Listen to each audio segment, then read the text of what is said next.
Are your third-party applications failing because of the Cdd library DLL? I'm Sophie Chen, a senior Windows support engineer. Let's fix those broken file references immediately. As we get into the manual process for Cdd library, you can find a professional maintenance utility for environment stability. This DLL file is a foundational library used by specific chemical design and modeling software. It provides the mathematical logic for processing molecular data, handling 3D structure rendering, and spatial calculations for scientific analysis. Now that the technicals are covered, let's run the official installer. The Cdd library DLL is distributed specifically with Windows OS Core and should never be downloaded as a standalone file. Reinstall the latest official version of Windows OS Core to restore this dependency correctly through the official installer. If a standard reinstallation doesn't restore the library, we need to verify if the system environment is properly recognizing the new components.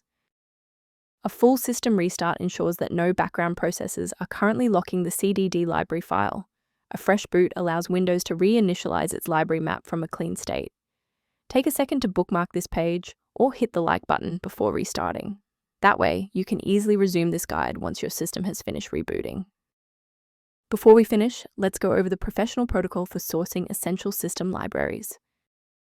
Ensure your personal information remains secure by avoiding third-party mirrors for the Cdd library DLL that lack the verification found in official system repair protocols.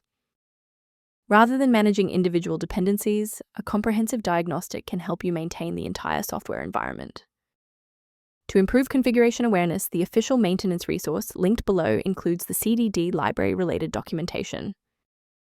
Thank you for trusting us with your system repair today. For more configuration tips and the Cdd library error resolutions, don't forget to like and subscribe.